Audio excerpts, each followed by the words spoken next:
بسم اللہ الرحمن الرحیم۔ وہ دانائے سبل ختم الرسل مولا کل، وہ دانائے سبل ختم الرسل مولا کل، غبار رح کو بخشا فروغ وادی سینہ، نگاہ عشق مستی میں وہی اول وہی آخر، وہی قرآن وہی فرقان وہی یاسی وہی طٰہٰ۔ میرے انتہائی واجب الاحترام قابل ست تکریم دوستوں، بزرگوں، بھائیوں، ہمارے اور آپ کے مہمان ورلڈ کے خطیب حضرت پیر سید عبدالرشید ارشد شاہ صاحب وہ تشریف لا چکے ہیں اور چند ہی منٹ میں اسٹیج پہ تشریف فرما ہوں گے۔ ہم بھی ان کو سننے آئے ہیں اور آپ بھی، کہو انشاءاللہ۔ میں چند منٹ آپ حضرات کے لوں گا، صرف توجہ ہے؟ پہلی توجہ تو اسٹیج والوں نے خراب کر دی ہے، اب آپ خراب نہ کریں۔ جب حضرت شاہ صاحب آ جائیں گے، حضرت ندیم صاحب تشریف لا چکے ہیں، وہ بھی آ جائیں گے تو ان کا خطاب ہوگا اور تفصیلی خطاب ہوگا انشاءاللہ۔ میں مقدمے کے طور پر چند لفظ پیش کرتا ہوں، توجہ ہے؟ میں نے قرآن مجید فرقان حمید کی سورۃ بقرہ کی ابتدائی آیت کو تلاوت کیا ہے اور احادیث نبویہ میں ایک حدیث تلاوت کی ہے۔ اس ضمن میں کچھ بات عرض کروں گا۔ میرے بھائیوں، قرآن کو بھیجنے والا کون ہے؟ جن کو رب نے مفت میں زبان دی ہے، جن کو رب نے مفت میں زبان دی ہے وہ بولے، جن کو نہیں دی جل کے بل آتے ہیں تو وہ نہ بولے۔ قرآن کو بھیجنے والا کون؟ بولو بولو، قرآن پیچھے والے بھی بولیں، بنگلہ دیش نہ بناؤ، ایک ہی پاکستان۔ قرآن کو بھیجنے والا کون؟ مزہ نہیں آیا؟ دین پر چلے جاؤ، وہاں ضرب سیکھو، اللہ اللہ اللہ اللہ اللہ، یہ زبانیں وہاں چلتی ہیں جہاں اہل اللہ بیٹھے ہوتے ہیں۔ قرآن کو بھیجنے والا کون؟ قرآن کو بھیجنے والی ذات اللہ ہے، لے آنے والی ذات جبریل روح اللہ ہے۔ جس ذات پہ یہ قرآن نازل ہوا وہ ذات محمد الرسول اللہ صلی اللہ علیہ وسلم ہے۔ اس کتاب کا پہلا مدرسہ کعبۃ اللہ ہے، اس کی پہلی پڑھنے والی جماعت اصحاب رسول اللہ ہے۔ اس کتاب کو عام آدمی پڑھے عبداللہ ہے، عورت پڑھے آمۃ اللہ ہے، بادشاہ پڑھے ذل اللہ ہے، جو پڑھ کے عمل کرے ولی اللہ ہے۔ قرآن مجید کی ابتدائی آیت میں اللہ نے 3 حروفوں کے اندر قسمیں اٹھائی ہیں، قسم نہیں، اللہ نے 3 قسمیں اٹھائی ہیں۔ فرمایا الف لام میم، الف سے مراد یہ اس کا معنی کوئی نہیں، صرف اللہ ہی جانتے ہیں، حروف مقطعات ہیں، لیکن قسمیہ طور پر رب نے کہا کہ مجھے میری الوہیت کی قسم، اور لام سے مراد جبریل امین کی صداقت کی قسم، اور میم سے مراد محمد مصطفیٰ احمد مجتبیٰ رہبر اور رہنما تاجدار مدینہ فخر دو عالم محبوب کبریاء احمد مجتبیٰ حضرت محمد صلی اللہ علیہ وسلم کی میں قسم اٹھاتا ہوں۔ میں 3 قسمیں اٹھا کے جو اگلی بات کرنے چلا ہوں، اللہ فرماتے ہیں میں اس لیے قسم اٹھاتا ہوں کہ آگے جو بات آ رہی ہے اتنی قیمتی ہے، اتنی قیمتی ہے، اور اس کی کوئی مثال نہیں ہے۔ اللہ تجھے قسمیں اٹھانے کی کب ضرورت پیش آتی ہے؟ فرمایا جب میں بات پکی کرنا چاہتا ہوں، جس بات کے اندر کوئی شک و تردد نہ ہو، تو جب بات لانا چاہتا ہوں میں قسم اٹھاتا ہوں۔ میں آج اپنی ذات کی قسم اٹھاتا ہوں کہ میری الوہیت کی قسم، جبریل امین کی صداقت کی قسم، اور محمد مصطفیٰ صلی اللہ علیہ وسلم کی عظمت کی قسم، اس لیے کہ 3 قسمیں اٹھانی پڑی ہے۔ وہ وقت نہ آ جائے کہ 14 صدیاں بعد کوئی بول اٹھے کہ یہ جو کتاب ہے جس کو تو اور میں اپنے بچوں کو پڑھاتے ہیں، پڑھواتے ہیں، استاد پڑھاتے ہیں، اور جامعۃ الحسنین کے ہمارے قاری صاحب، میرے بھتیجے حضرت قاری زبیر احمد عثمان صاحب پڑھواتے ہیں، ان کے والد صاحب حضرت مولانا عبدالحمید سے میرے بھائی، وہ 45 سال اس چکے کے اندر پڑھاتے رہے۔ میرے بھائیوں، یہ قرآن ایسی کتاب ہے، اس کے لیے میرے رب نے قسمیں اٹھائی ہیں۔ کتنی بھائی؟ 3 حروف ہیں اور 3 قسمیں۔ اللہ میاں کیوں؟ فرمایا میں نے بات اگلی پکی کرنی ہے کہ ذالک الکتاب لا ریب فیہ، کہ یہ جو کتاب ہے جو تمہارے ہاتھوں میں ہے اس میں کوئی شک، یہ لا ریب کتاب ہے، بے عیب کتاب ہے۔ کل کو کوئی 14ویں صدی کا کوئی چوڑا، کوئی کمار اور کوئی ملنگ یہ نہ کہے کہ یہ کتاب صحابہ کرام نے اپنے ہاتھوں سے لکھی۔ جو قرآن ہے وہ مکمل 10 پارے حضرت عثمان کی بکری کھا گئی، اور بقیہ جو قرآن ہے وہ امام مہدی غار میں رکھے ہوئے ہیں، جب وہ آئیں گے تو قرآن لائیں گے۔ اللہ نے کہا نہیں، میں قسم اٹھاتا ہوں جیسے میں سچا ہوں یہ میری کتاب بھی سچی ہے، جیسے جبریل امین سچا ہے یہ کتاب بھی سچی ہے، جیسے محمد مصطفیٰ سچا ہے یہ کتاب بھی سچی ہے۔ لا ریب، لا شک، بے عیب، لا سوال، بے مثال یہ کتاب ہے۔ اس لیے فرمایا لا ریب فی، یہ کتاب جو تمہارے ہاتھوں میں ہے، کہتے سبحان اللہ، یہ جو کتاب تمہارے ہاتھوں میں ہے اس کتاب میں کوئی شک، 30 پارے جو ہیں اس میں کوئی شک، 114 صورتیں اس میں کوئی شک، 3,50,000 حروف اس میں کوئی شک کیوں؟ اس لیے اللہ فرماتے میں نے شک ہی ختم کر دیا کہ میں بھی سچا، بھیجنے والا جو لے آنے والا جبریل ہے وہ بھی سچا، جس کو اوپر میں نے قرآن نازل کیا وہ بھی سچا۔ سچا کیا ہوتا ہے؟ بلکہ سچا کیا ہوتا ہے؟ جہاں میرے محبوب قدم رکھتے ہیں صداقت کے چشمے پھوٹ پڑتے ہیں۔ اللہ فرماتے ہیں ذالک الکتاب، میں نے 2 جملے دیے پورے قرآن کا خلاصہ، 2 جملوں میں 3 حروف اور 2 جملے، ذالک الکتاب لا ریب فیہ، اس کتاب میں کوئی شک نہیں جو اللہ نے میرے محبوب کے قلب پہ اتاری، اس کتاب میں کوئی شک۔ اور اگلا جملہ ھدی للمتقین، یہ متقین کے لیے ہدایت کا سمندر ہے، جو بھی غوطہ لگائے اس میں ڈوب جائے پھر وہاں سے نکلے تو پار ہو جائے گا۔ وہ کیسا ہوگا؟ وہ پار ہوگا۔ اللہ میاں یہ تو 2 جملوں کے اندر ہماری ابھی بھی شمع خرائی نہیں ہوئی، آگے کوئی تعارف کرائیں قرآن کا، تو قرآن کا تعارف رب کہتے ہیں تو وضو کر، ہمیں کرنا چاہیے، وضو کریں گے ہم قرآن کھولیں اور قرآن کے اندر جھانکے تو قرآن خود بولتا ہے۔ قرآن کیا کہتا ہے جی؟ قرآن خود بولتا ہے۔ قرآن تو نام بتا، تیرا نام کیا ہے؟ تو قرآن نام بتاتا ہے۔ قرآن اپنا آنے کا مقصد بتا، تیرے آنے کا مقصد کیا ہے؟ قرآن تو اپنا مرتبہ بتا، مقام بتا، تیرا مرتبہ کیا ہے؟ ہاں قرآن بتا تجھے کس مہینے میں بھیجا گیا، قرآن تو اس مہینے کا نام بتا، جس رات میں تو آیا اس رات کا نام تو بتا، اور تیرے آنے کے بعد تیرا مومن مسلمان رسول اللہ کی امتی کوئی اگر قرآن پڑھتا ہے اس قرآن کا نتیجہ کیا ہے اور اس قرآن کا انعام کیا ہے؟ تو ہونا چاہیے قرآن سے ہم پوچھیں، کہو انشاءاللہ پوچھیں گے۔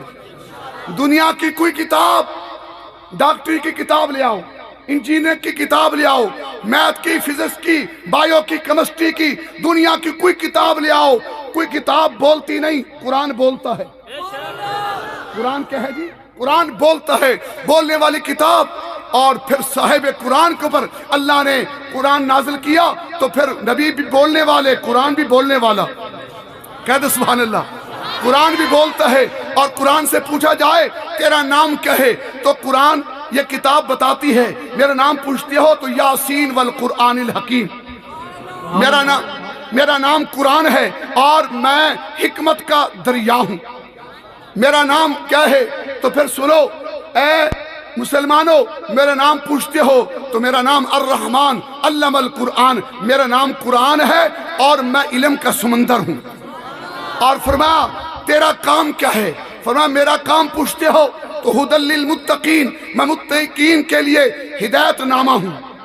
دنیا کے اندر کوئی کار بنائے، کوئی ٹریکٹر بنائے، اس کے لیے کاپی ساتھ بھیجتا ہے کہ اس کے مطابق اس کو چلایا جائے۔ میں قربان جاؤں اس کتاب پہ کہ پورا قرآن پڑھ جاؤ، ھدی للمتقین، متقین کے لیے ہدایت نامہ رب نے بھیج دیا۔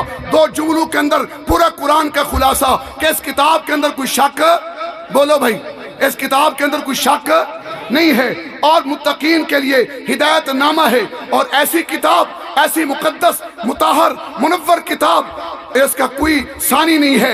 اے کتاب تو بتا تیرا مقام کیا ہے؟ فرمایا بل ہوا قرآن مجید فی لوح محفوظ، لوح محفوظ کی تختیوں پہ میرا نام اتنا اونچا اللہ نے انسانیت نہیں بنائی، پہلے قرآن لکھ چھوڑا۔ کہہ دو سبحان اللہ۔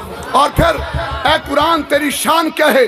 قرآن کہتے میری شان پوچھتے ہو، لو انزلنا ھذا القرآن علی جبل لرأیتہ خاشعا متصدعا من خشیۃ اللہ، کہ اگر اس کلام کو، اللہ کے اس کلام کو، اس کتاب کو پہاڑ پہ بھیجتے تو پہاڑ بھی اس کی طاقت اور اس کی عظمت کے بوجھ کو برداشت نہ کر سکتا، بلکہ وہ بھی ریزہ ریزہ ہو جاتے ہیں۔ اس لیے اس کی ہیبت کو اگر کسی نے برداشت کیا ہے تو وہ سینہ بلکہ خزینہ بلکہ سفینہ محمد مصطفیٰ صلی اللہ علیہ وسلم، تو اس کے بوجھ کو برداشت بھی میرے محبوب کے قلب مبارک پہ کرایا گیا۔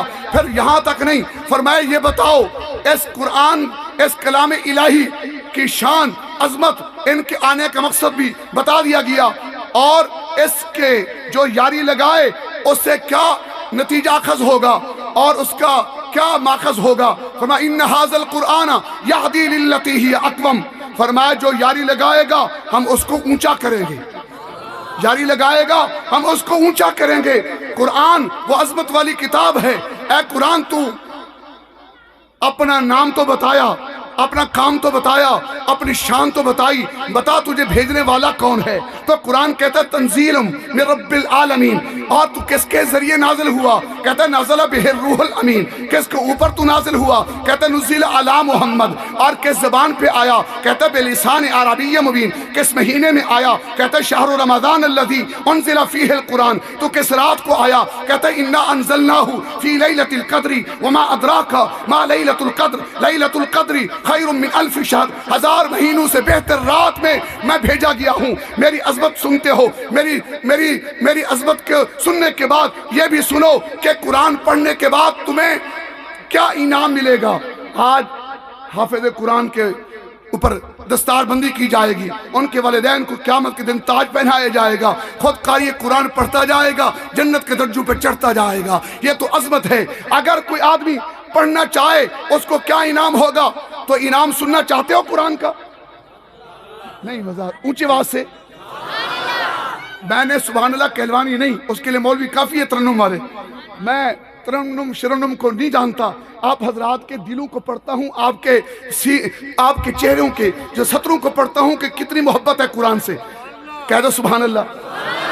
اگر توجہ ہو تو میں یہ کہوں گا کہ قرآن بغیر وضو کے پڑھو 10 نیکیاں، بلکہ 10 نیکیاں نہیں، 10 نیکیاں، 10 گناہ معاف، 10 درجات بلند۔ وضو کر کے پڑھو 25 نیکیاں، 25 گناہ معاف، 25 درجات بلند جنت میں۔ اور اگر قرآن کو میرے بھائیو بوضو ہو کے نفل میں پڑھو 50 نیکیاں، 50 گناہ معاف، 50 جنت میں درجے بلند۔ اگر قرآن کو بوضو ہو کے فرض میں پڑھو تو 100 نیکیاں، 100 گناہ معاف، 100 درجات بلند۔ اگر اس قرآن کو بیت اللہ میں پڑھو 1,00,000 نیکی کا ثواب، 1,00,000 گناہ معاف، 1,00,000 جنت میں درجے بلند۔ اگر رمضان میں پڑھو، عام حالت میں رمضان میں پڑھو اور بیت اللہ کے علاوہ پڑھو تو میرے بھائیو 70,000 نیکیاں، 70,000 گناہ معاف، 70,000 درجات بلند۔